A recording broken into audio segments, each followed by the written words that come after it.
The Rebel Capitalist Show. But I think you hit the nail on the head, because I've always described this in my videos where the global elite, the reason they can never delegate to the private sector is because of this deep down belief they have that they are superior.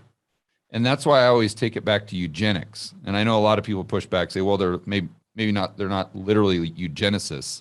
But it's this belief that we are superior, we are the best. Therefore, if we can't fix the problem of, let's say, global warming or climate change, then nobody can. The collective efforts of the other 7 billion people on Earth cannot equal the intelligence and collective effort of the 100 people that gather at Davos every year.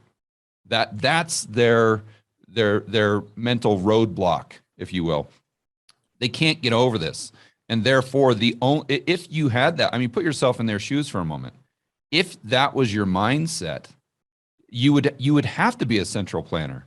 You would have to be an authoritarian, because that's the only way that the problems of the world are going to be solved, is if the global elite, the IMF, the World Economic Forum, if they have all the power and the control, it all goes up to the central planners. And the same nonsense argument that they had for central planning in communist Russia or in communist China. Go ahead, Mark. I know it's worse than that, because it's not just that they know better than the other 7 billion people or 8 billion people. They know better than God or the universe. Right.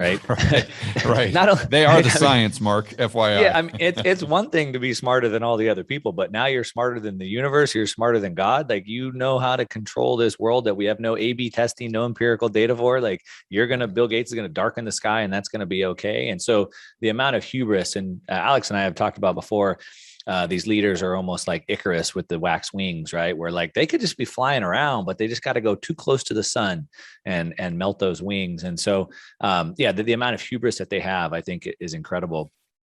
And we're witnessing it in real time. Yeah, can you guys go over some of the points that you discussed that are in the book that are relevant and kind of define Marxism, and some of those points that we may be seeing play out today? Yeah, I think just before we do that, I wanted to add just one more thing to what you just said about the superiority complex. Is I wonder if it's a conceited superiority complex that is actually covering up an inferiority complex. Because if I know, for example, I'm better and stronger, so you look at a martial arts master, for example, he doesn't walk around beating people up. He knows he's superior in ability, right. And he will not go around just bashing people. He'll know that if someone attacks him, he's better. So I think it actually stems far deeper. Is like, they know they're inferior. They know they couldn't compete in the free market. They know that they got beat out. So they have to chop the legs off everyone else and put themselves in a position. And I'm halfway through writing a piece about kind of this notion is that, my whole shtick about Bitcoin is that, as much as I want to see the world, better and help people and all this sort of shit, I actually like Bitcoin because it's right. And what I mean by that is it's a money that nobody can cheat in.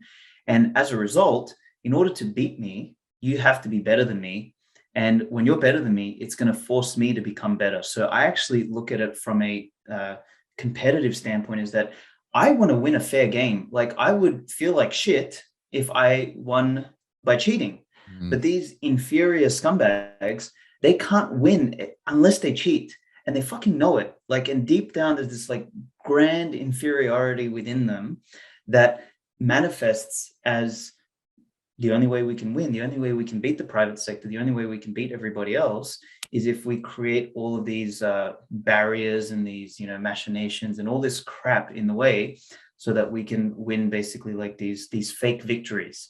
And I think that slowly by slowly deranges society, because what happens is otherwise talented people, otherwise competent people see that they're competing on a non-level playing field. So then they get incentivized to cheat, and the whole world skews towards cheating. So we're all, pretending like we're winning, but none of us are actually really winning. What we're doing is we're eroding the capital, we're eroding our own spirit. And we wonder why we're surrounded by nihilism, depression, meaninglessness, and all this sort of stuff. There's something deeply, there's something deeply psychologically non-fulfilling about winning through cheating.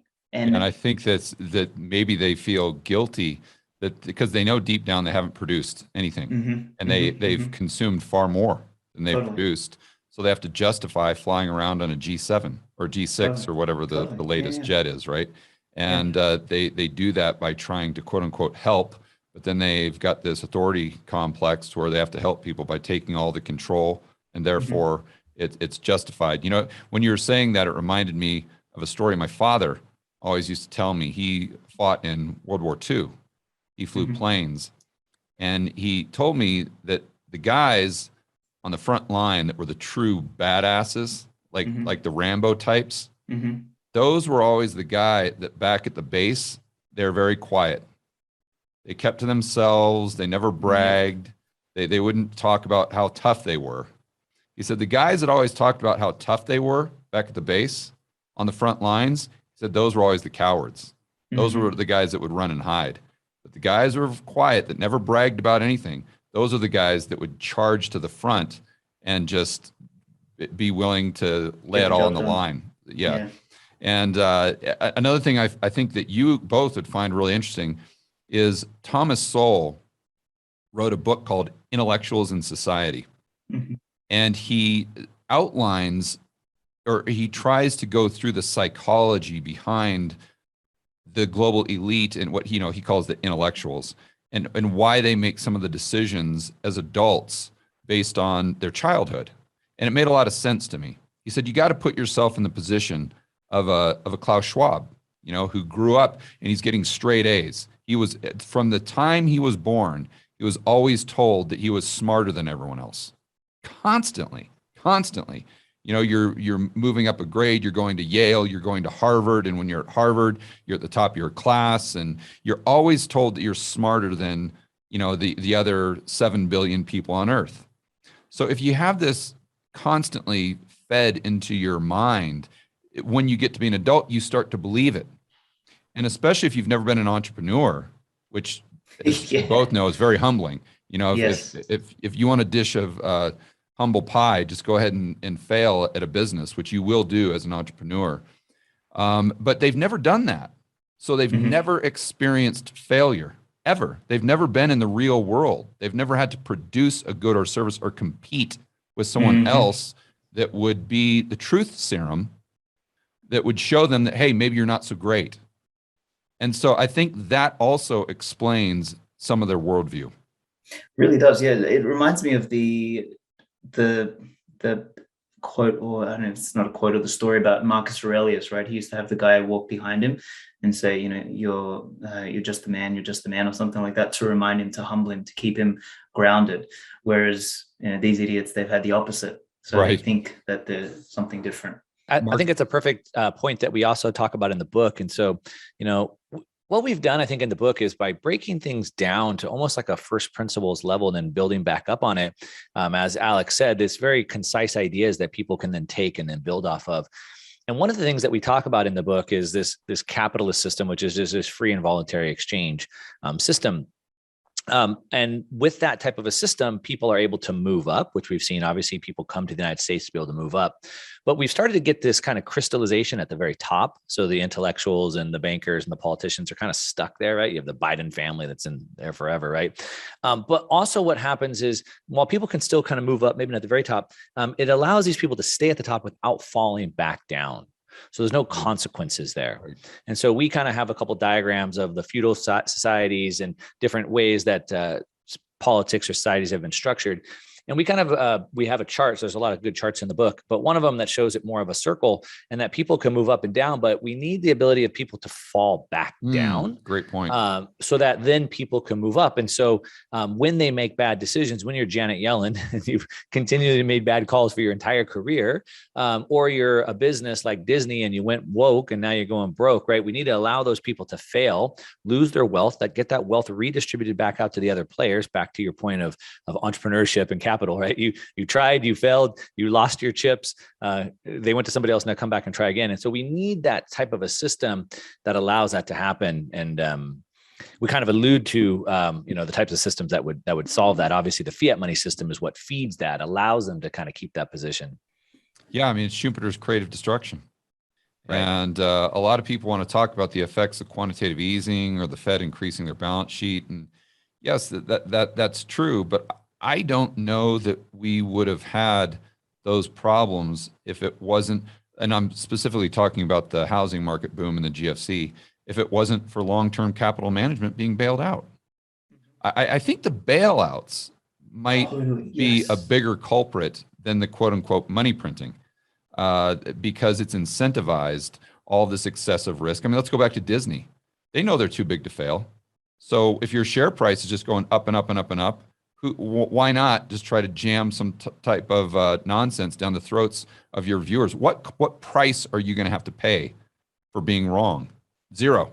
Yes. So and Thomas Sowell also touches on that when he talks, not in the same book, but in a different book, when he talks about discrimination. He points out that the biggest racist, the most racist entity in American history was the government. It wasn't the private sector, because the private sector had to pay a cost for being racist. If you didn't want to allow black folks or whomever to dine in your restaurant, as an owner, you'd have to pay a cost for that. Where the universities, as he points out, they didn't have to pay a cost. So that's where you saw government and universities have laws on their books that were just blatantly racist a lot longer than the businesses in the private sector.